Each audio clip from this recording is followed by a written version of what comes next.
Boa noite, estamos começando mais uma edição do programa Band Entrevista e o meu convidado deste sábado é o doutor Essi Alencar, que é presidente da Associação Cearense de Magistrados. Boa noite, doutor Essi, muito obrigado pela presença aqui no programa.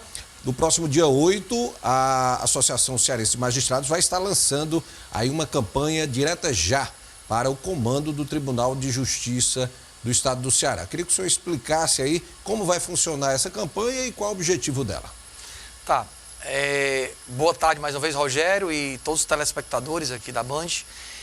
A campanha ela vai ser deflagrada pela associação agora no dia 8, né, de novembro, agora nessa sexta-feira que vem, há 7 dias, e ela visa um processo de conscientização da sociedade e dos próprios magistrados da necessidade de eleição direta para os cargos diretivos do tribunal, especificamente para presidente e vice-presidente do Tribunal de Justiça do Estado do Ceará.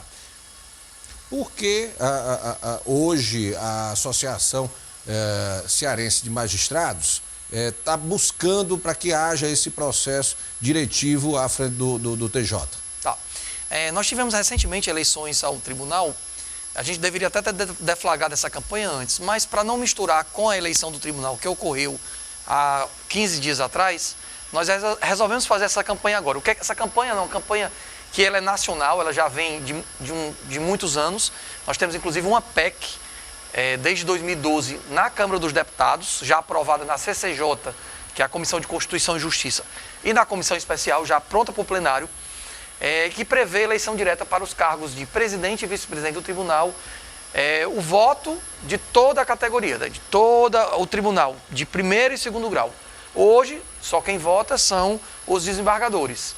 E só quem pode ser presidente hoje é um desembargador, só quem pode ser vice-presidente é um desembargador, e só quem pode votar são os desembargadores. A ideia é, na questão do voto, permitir o voto para os magistrados do segundo grau, que são os desembargadores, e para o primeiro grau, permanecendo exclusivamente na mão dos desembargadores ainda a possibilidade de ocupar o cargo de direção do tribunal. A ideia não é colocar magistrados de primeiro grau no comando do tribunal. Permanece ainda privativo de desembargadores, dentro da nossa ideia, os cargos de presidente e vice-presidente do tribunal. Mas a votação que hoje é restrita a 53 desembargadores, poder todos os juízes de primeiro e segundo grau votarem para escolher os seus dirigentes. Para a gente explicar melhor aqui para o telespectador, hoje a escolha do presidente e vice-presidente do Tribunal de Justiça do Ceará é feita por um colégio eleitoral aí de 53 desembargadores, não é isso? O tribunal hoje ele conta com 53 desembargadores.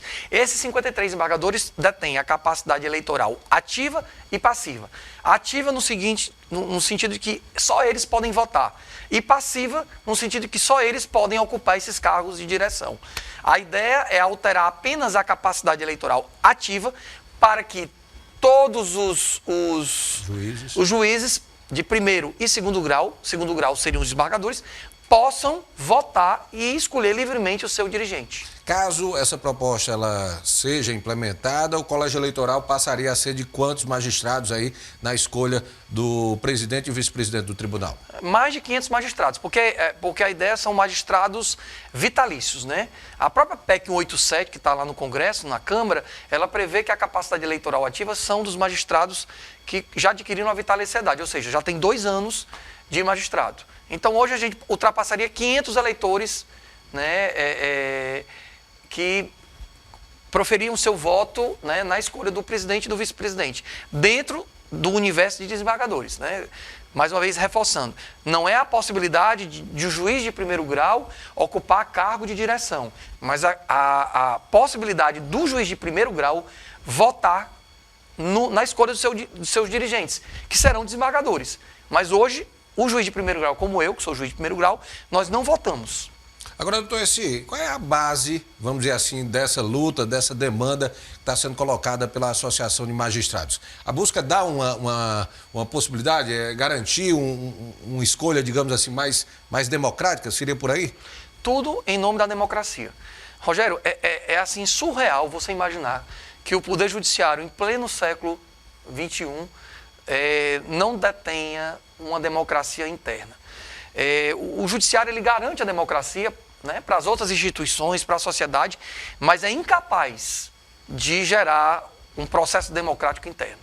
Então você vê, por exemplo, dentro do sistema de justiça, você tem Ministério Público, né, os promotores de justiça, elegem o seu procurador-geral de justiça, que seria o equivalente ao presidente do tribunal. A OAB agora vai escolher, agora, eu acho que é dia 15, o seu presidente, todos os advogados votam e escolhe o seu presidente.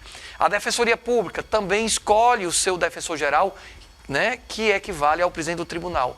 Então nós temos dentro do sistema de justiça todos esses atores podendo escolher o seu dirigente maior e há um alijamento da classe de primeiro grau na escolha do seu dirigente.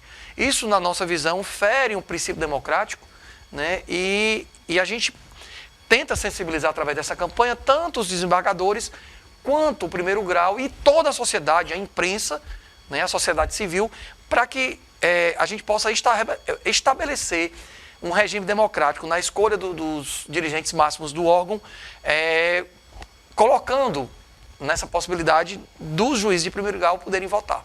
Essa é uma luta que já vem de muito tempo ou a ideia surgiu de forma recente? É uma luta antiga, tem uma PEC, como eu lhe falei, PEC 187 de 2012, proposta pelo deputado, se não me engano, Wellington Fagundes, do PR do Mato Grosso, 2012. Essa PEC, ela tramita ainda na Câmara, ela já foi aprovada na Comissão de Constituição e Justiça, já foi aprovada na comissão especial, que deve ser formada, está no ponto para ser votada. O que é mais interessante é que toda vida que ela entra em pauta, existe uma associação chamada ANDES, Associação Nacional dos Desembargadores, né, que, claro, luta pelos direitos dos desembargadores e propõe um lobby dentro da Câmara e do Congresso e consegue a retirada de pauta, né? Então a gente fica nessa luta aí, as entidades e classes da magistratura em relação à ANDES, né, que faz um lobby na descida para que seja retirado de pauta, né? Agora, pelo que eu entendi, há duas frentes na tentativa de mudar o formato desse processo eleitoral. Uma em nível nacional, na tentativa aí através de uma PEC no Congresso, e outra no caso aqui do Ceará, porque o senhor me explicou previamente de que há a possibilidade de que uma resolução interna do próprio tribunal possa garantir esse novo formato aí da escolha de presidente e vice-presidente do Tribunal de Justiça em relação ao público votante, né? Sim, a gente trabalha nessas duas frentes. A PEC, a nível nacional, junto com a MB e todas as associações de magistrados estaduais no Brasil, mas internamente aqui a gente tem como trabalhar uma alteração no regimento interno do tribunal. Isso ocorreu no TJ de Roraima. Foi alterado o regimento interno e possibilitou eleição direta para presidente durante muitos anos. Há uma resistência muito grande por parte dos desembargadores para que, vamos dizer, os juízes de primeiro grau possam participar desse processo de votação? Rogério, eu vou voltar a pergunta para você. Quem gosta de dividir poder? Ninguém quer dividir poder. E claro que há uma resistência. Uma das alegativas que se fala, né, que alguns desembargadores colocam no Brasil todo, é de que haveria uma politização do judiciário. A politização, ela é saudável e ela já ocorre. Só que ela ocorre no universo de um petit comitê, de 53 aqui no caso do Ceará, de 27 na Paraíba, de mais de 200 no Rio de Janeiro, em São Paulo. Então, essa política, que esses bastidores, né, para as eleições entre eles, já ocorre no universo menor. O que é que a gente quer? Ampliar esse espectro para 53 desembargadores, de 53 desembargadores para mais de 500 magistrados, de primeiro grau e de segundo grau. Então, essa desculpa de que haveria uma politização do Poder Judiciário, ela é falaciosa, porque já existe a politização. Só que no pequeno comitê, a gente quer dar uma amplitude democrática interna dentro do Poder Judiciário para que a gente possa ampliar essa democracia para todos os magistrados, afinal somos todos magistrados. Uns magistrados de primeiro grau, outros magistrados de segundo grau. Para a população que não entende, o desembargador, o nome, vem lá da época do Brasil Colônia, que eram aquelas autoridades que desembargavam, né? Desembaraçavam as mercadorias que ficavam retidas na aduana. E ficou esse nome desembargador. Mas o desembargador nada mais é do que um juiz de segundo grau. É tanto que nos Estados Unidos, por exemplo, eles não usam essa nomenclatura. Nos Estados Unidos é juiz de primeiro grau, juiz de segundo grau, juiz, nem ministro se utiliza essa expressão como se usa aqui para as cortes superiores. Nos Estados Unidos é juiz de primeiro grau, juiz de segundo grau e juiz da Suprema Corte Americana, né? Então, como somos todos magistrados, deveremos todos ter capacidade eleitoral, né, ativa para poder votar nos nossos dirigentes. Afinal de contas, o judiciário é único. O que separa o primeiro grau do segundo grau é questão de competência. O primeiro grau julga as ações inicialmente, quando ela chega ao judiciário. E cabe ao tribunal julgar os recursos, em regra geral, que é apenas 20% das ações elas sobem em grau recursal. A maior parte transita em julgado, 80%, no primeiro grau. Agora, a não participação, vamos dizer assim, do juiz de primeiro grau no processo de votação para a escolha de presidente e vice-presidente do Tribunal de Justiça, ela tem gerado algum tipo de distanciamento entre, vamos dizer assim, a cúpula do tribunal e o juiz, e a maioria dos juízes aí, que corresponde aí a praticamente 440 juízes, ou seja, vamos dizer, os interesses dessa maioria de magistrados em relação aos 53 que hoje participam desse processo de escolha de presidente e vice-presidente, há alguma distância, vamos dizer, nesses interesses? Existe um abismo muito grande que já foi diminuído muito, mas continua. E vai permanecer enquanto não houver eleição direta. Você vê, por exemplo, no Ministério Público, o candidato a procurador-geral se deslocar de Fortaleza e ir nas comarcas do interior, uma por uma, fazer sua campanha e pedir o voto do promotor, a mesma coisa o defensor público, né, o presidente da OAB.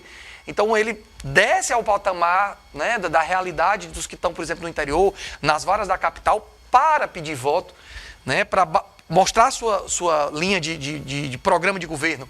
É totalmente diferente quando aquele candidato, ele não precisa, entre aspas, dar uma satisfação direta ao juiz de primeiro grau, porque aquele juiz de primeiro grau não é seu eleitor. Mas há esse distanciamento hoje? Existe, muito. Já diminuiu muito, mas é uma cratera enorme. Existe demais um distanciamento e, na verdade, praticamente todo mundo que está no segundo grau, que hoje é desembargador, com exceção do pessoal do quinto constitucional, veio do primeiro grau. Existe realmente esse distanciamento. E a gente acredita que com as eleições diretas a gente vai aproximar muito o primeiro do segundo grau, porque a gente já tem experiência do Ministério Público, a gente já tem a experiência da Defensoria Pública, né? E a gente tem a experiência da própria OAB. O novo presidente e vice-presidente foram escolhidos agora recentemente do Tribunal de Justiça. Quando é que teremos novo processo eleitoral para que, vamos dizer assim, na possibilidade de uma mudança nesse formato do processo eleitoral no TJ? Daqui 2 anos. Anos. Nós temos. Então é o tempo que a gente tem para aprovar isso aí, né? A gente percebe que o processo de eleição direta é muito louvável e produtivo. Se você olhar, olhe a Defensoria Pública como instituição, olhe o Ministério Público como instituição e olhe o Poder Judiciário. Qual desses três cresceu mais? Com certeza foi muito mais o Ministério Público e a Defensoria Pública do que o próprio Poder Judiciário. Por quê? Porque se abriram para a democracia. Então a gente tem experiência positiva no Ministério Público e na Defensoria Pública de exemplos de que a democracia interna, quando ela é ampliada, ela funciona e proporciona um crescimento institucional diferenciado. Doutor Essi, para ver essa mudança é necessário mexer, vamos dizer assim, no estatuto interno. No regimento interno. No regimento interno do Tribunal de Justiça, mas essa iniciativa, ela tem que partir de quem? Do presidente? Quem é que pode, vamos dizer, iniciar esse processo de alteração? Algum desembargador que possa propor essa ideia, como o próprio presidente do Tribunal de Justiça também pode propor essa ideia, para que o colegiado possa propor. Mas a proposta legítima mesmo é do próprio presidente, né? A gente tem muita esperança. O próximo presidente, Maduro Acto, é uma pessoa que já lutou muito pelas eleições diretas, né? Inclusive, recentemente, na posse de uma desembargadora, ele defende, né, e relembra a época em que ele trabalhou pela eleição direta, né? Uma pessoa que vivenciou muito a democracia. E a gente tem, acredito que temos como trabalhar isso, né? Não posso assegurar, mas a gente tem como trabalhar isso para a gente tentar convencer o tribunal da importância de se democratizar. Vocês certamente estão conversando com muitos desembargadores no sentido de sensibilizar em torno dessa causa, né? Eu percebo que não existe uma antipatia de todos. Há os que são simpáticos e os que não são simpáticos, né? Até porque também hoje o quadro de desembargadores é tão grande, são 53, nem todos terão a oportunidade de serem presidentes do tribunal ou vice-presidente.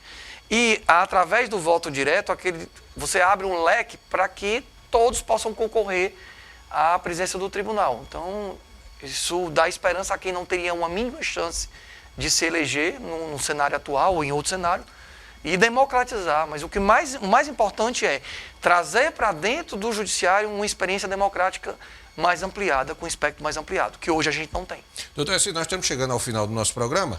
Queria só, por fim, que o senhor explicasse aí como é que vai se dar essa campanha. O lançamento é dia 8 de novembro, e como é que vai se dar, vamos dizer assim, essa campanha no sentido aí de informar a sociedade, tentar mobilizar a sociedade e também sensibilizar, vamos dizer, o comando do Tribunal de Justiça.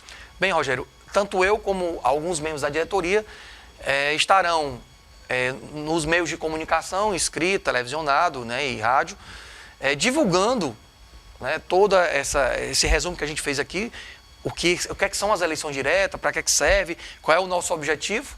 Teremos peças publicitárias também, contratamos também uma empresa de marketing que está trabalhando em peças publicitárias e vamos, com outdoor, basdoor, vamos divulgar para a sociedade, para tentar sensibilizar a sociedade e o próprio tribunal. A gente vai ter um lançamento oficial no dia 8, um lançamento interno com os associados, que a gente vai distribuir botões, camisas, né, tudo buscando sensibilizar toda a categoria.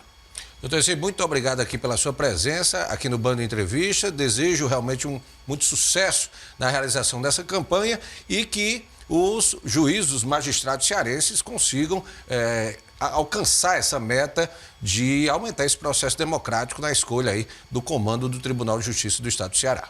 Rogério, eu que agradeço todos os telespectadores, a audiência, e conto com a sua colaboração, você da sociedade civil, para nos apoiar, para que a gente possa aumentar esse espectro de democracia dentro do Poder Judiciário, possibilitando que todos os magistrados de primeiro grau e segundo grau possam votar para eleger o seu presidente do Tribunal de Justiça do Estado do Ceará e seu vice-presidente.